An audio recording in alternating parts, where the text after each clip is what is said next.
Hi, Jude and Jen. Thanks for joining me today to talk a little bit about PODS. For those of you who are watching, Jude and Jen are two of our facilitators. They co-facilitate at an agency. Um, so Jude and Jen, when you guys first started with PODS, there was a bit of a slow startup with your participants. What do you think caused that slow start with your agency? I would say the population that we serve, it was just a hard sell. It Hmm. something that it was unheard of for them to think outside the box. Right. I think so many of them come from situations like group homes where their days are just completely 100% planned for them. So for them to be able to, say like we're going bowling on Friday night was just not something they've been used to like their entire lives. Hmm. So I just don't think they were used to making those sorts of decisions. Right.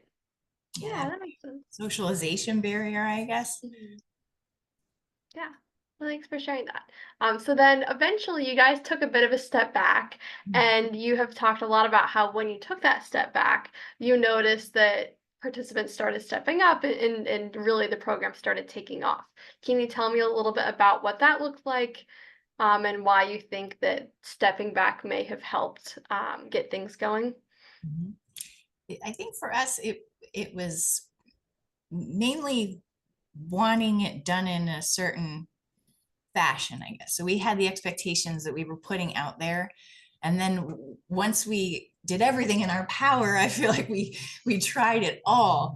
The best way for us, it just ended up that they wanted to make us proud when we said, fine, this isn't our project, it's yours. So we just kind of watched it unfold from there and it really took off. Mhm. Okay, so you guys basically took a step back, and when you took a step back, the participants were like, "Oh, wait, why aren't you checking in with us about things?" And then they started kind of taking over from there. And I think that the bond that we made with them throughout that part of the Mhm. journey, they wanted to follow through and they would end up sending us like photos and emails. Look what we did now. So it just Right. became such a goal of theirs. It was neat. Mhm. Yeah, no, that's great. Thanks for sharing that. And one last question related to that. You said that you told them, like, this is your program, this is your project. How did they take it when you started saying things like that?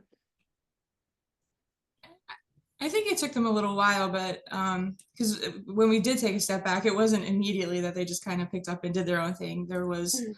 definitely a lull in the program, I feel. Mhm. So it took them a while. I think maybe it was just something they had thought about, and Mhm. I don't know. They just ended up coming together in the Mhm. end, And that's like when Jen said we started getting pictures like in my email, and it was cute because like you get pictures like in the evening and on the weekends of them like hanging out at each other's houses or outside a movie theater. So Mhm.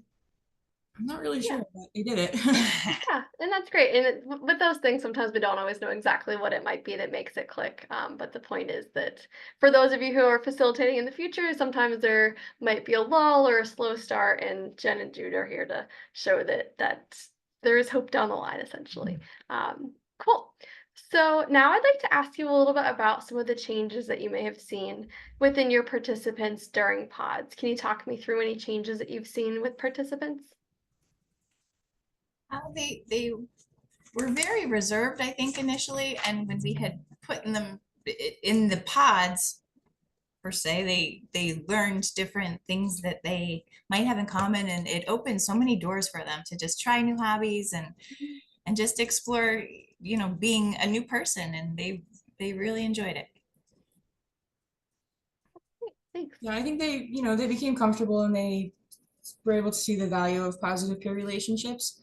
They come to our program for independent skills, but most of them are like cooking and cleaning and more concrete skills. So socialization, while we teach it in groups, it was different for them to actually like implement it. And I feel like it gave them a sense of purpose too, which Mhm. helps them a lot just with their self-confidence. Yeah, absolutely. Yeah, those skills that you talk about are really important, like those independent living skills. But so much of life is connecting with other people and building those friendships. And so those things can be really tough to teach organically in a group setting sometimes. And so when you just give people the space and to build those connections more organically through shared interest, that can be a good space to almost like practice those skills for sure. Cool. Any other ideas that you had about changes that you've seen in participants? I could think of. Yeah, that's all Cool. good too. Yeah, thank you. And then you've mentioned a little bit in the past also that sometimes staff at your agency who aren't actively involved in PODS sometimes don't fully understand what PODS is. And there sometimes has been some tension with the time that you put into PODS. Can you tell us a little bit about how you've navigated that barrier in the past? Well, we embraced it. It was interesting that their view of it. It seemed, I guess, like we were just, oh, there goes Jen and Jude doing their, their little fairy tale concept. Right. No, this is a real thing. You guys are gonna see. Watch how it just takes off. And it was neat because they have just a newfound respect, I think, for the whole pilot program that took place, because they watched the members definitely grow through it. Mhm. Yeah. I like that you said just embrace it, because sometimes when you are pushing for a change and this is different than what you've done in the past, sometimes there is a little bit of resistance or misunderstanding, and so just embracing it and rolling with it and being resilient through it, I think is great advice for future folks. So thanks for that. And then last question is, do you have any just general advice for future PODS facilitators? Anything that you think they should know? Anything you would like to share with them at all?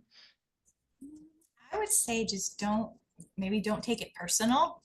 There was a lot of it where I found frustration. I Right. can't, I can't speak for Jude, but it just seemed like it wasn't happening in the time that I wanted it to, or I just had so much that I was invested. And then again, when the step took back, it was so much better as far as the pressure of it, and just watching the beauty as opposed to being worried about, is it happening, or are they having fun? Right. And yes, they were having fun. So yeah, just to I guess relax a little bit more about it. Mhm. Trying to think outside the box. I mean, we had our manual that we were supposed to be following, and obviously stepping back was not one of the steps that we were supposed to take, but it's just what worked for our particular members. Mhm. So sometimes you have to try different things. Mhm.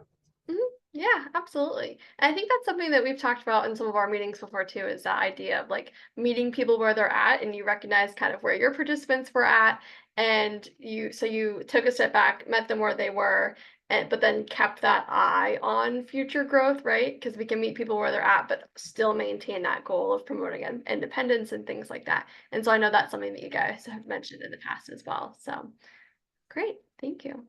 Any last thoughts that you guys have? No, I'm just excited for everybody that is starting it out. It was a really great journey, and a lot of self-reflection took place. So I'm excited for whoever's gonna take it on. Great, thanks, guys.